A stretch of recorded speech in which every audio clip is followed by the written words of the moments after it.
सोमवार की व्रत कथा के अनुसार अमरपुर नगर में एक बहुत ही धनी व्यापारी रहता था।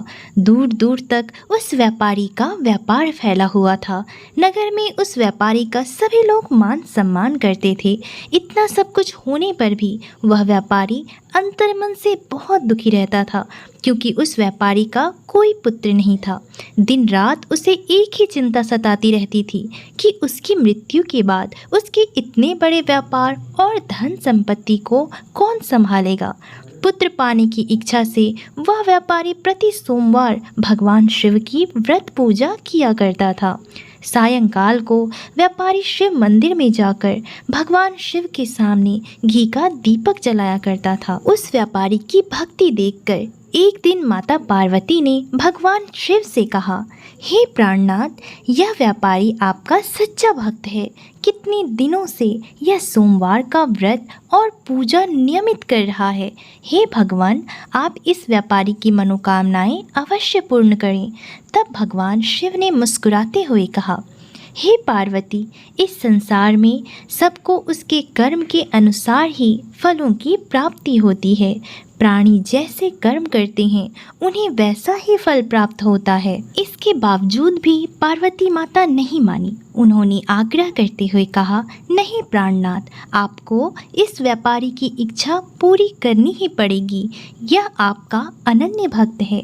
प्रति सोमवार आपका विधिवत व्रत रखता है और पूजा अर्चना करने के बाद आपको भोग लगाकर ही एक समय का भोजन ग्रहण करता है। आपको इसे पुत्र प्राप्ति का वरदान देना ही होगा। माता पार्वती का इतना आग्रह देखकर भगवान शिव ने कहा, तुम्हारे आग्रह पर मैं इस व्यापारी को पुत्र प्राप्ति का वरदान देता हूँ, लेकिन इसका पुत्र केवल 16 वर्ष तक ही जीवित रहेगा। इससे अधिक वह जीवित नहीं रहेगा। उसी रात भगवान शिव ने स्वप्न में उस व्यापारी को दर्शन देकर उसे पुत्र प्राप्ति का वरदान दिया और उसके पुत्र के 16 वर्ष तक जीवित रहने की बात भी बताई। भगवान के इस वरदान से व्यापारी को खुशी तो हुई, लेकिन पुत्र की अल्प आयु की चिंता ने उसकी खुशी को नष्ट कर दिया। व्यापारी पहले की ही तरह सोमवार का विधिवत व्रत करता रहा। कुछ महीने के बाद उसके घर में अति सुंदर पुत्र उत्पन्न हुआ। पुत्र जन्म से व्यापारी के घर में खुशियां भर गई। बहुत धूमधाम के साथ पुत्र जन्म का समारोह मनाया गया। उस व्यापारी को पुत्र जन्म की अधिक खुशी नहीं हुई, क्योंकि उसे अपने पुत्र की अल्प आयु के रहस्य के बारे में पता था। यह रहस्य घर में और किसी को मालूम नहीं था। पुत्र समारोह में आए विद्वान ब्राह्मणों ने उस व्यापारी के पुत्र का नाम अमर रखा। जब अमर 12 वर्ष का हुआ तो उसे शिक्षा प्राप्त करने के लिए वाराणसी भेजने का निश्चय किया गया। व्यापारी ने अमर के मामा दीपचंद को बुलाया और कहा कि अमर को शिक्षा प्राप्त करने के लिए वाराणसी छोड़ आओ। अमर अपने मामा के साथ शिक्षा प्राप्त करने के लिए चल दिया।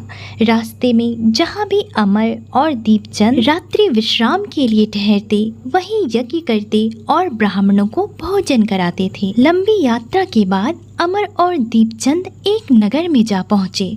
उस नगर के राजा की कन्या के विवाह की खुशी में पूरे नगर को दुल्हन की तरह सजाया गया था। निश्चित समय पर बारात आ गई, लेकिन वर का पिता अपने बेटे के एक आंख से काने होने के कारण बहुत चिंतित था। उसे इस बात का भय सता रहा था कि राजा को इस बात का पता चलने पर कहीं वह इस विवाह से इनकार न कर दे। इससे उसकी बहुत बदनामी होगी।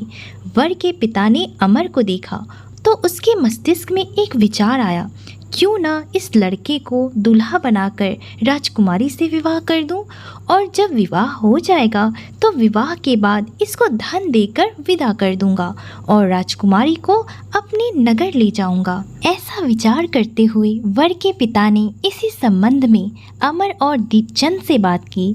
दीपचंद ने धन मिलने के लालच में वर के पिता की बात स्वीकार कर ली।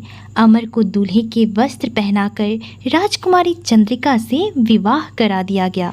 राजा ने बहुत सा धन देकर राजकुमारी को विदा किया। अमर जब लौट रहा था तो वह सच नहीं छिपा सका और उसने राजकुमारी की ओढ़नी पर लिख दिया कि राजकुमारी चंद्रिका, तुम्हारा विवाह तो मेरे साथ हुआ था। मैं वाराणसी शिक्षा प्राप्त करने जा रहा हूँ। अब तुम्हें जिस नवयुवक की पत्नी बनना पड़ेगा वह कान्हा है।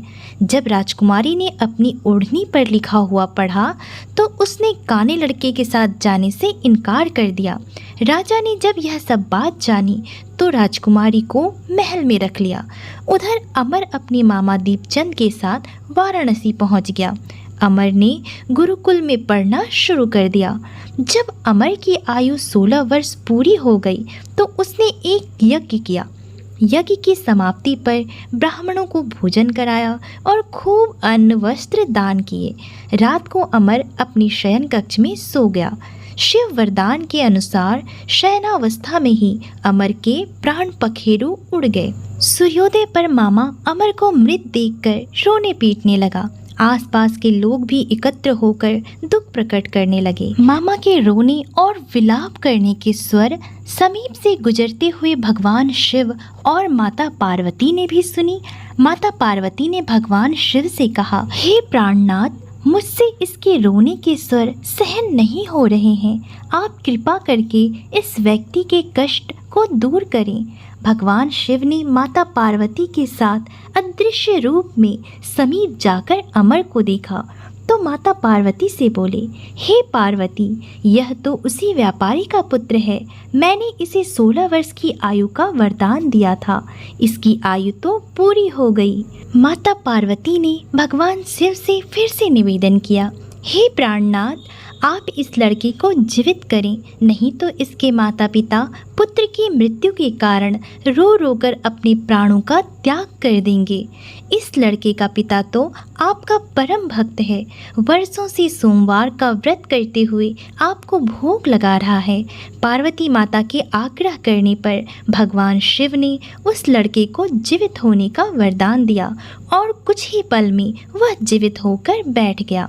शिक्षा समाप्त करके अमर मामा के साथ अपने नगर की ओर चल दिया।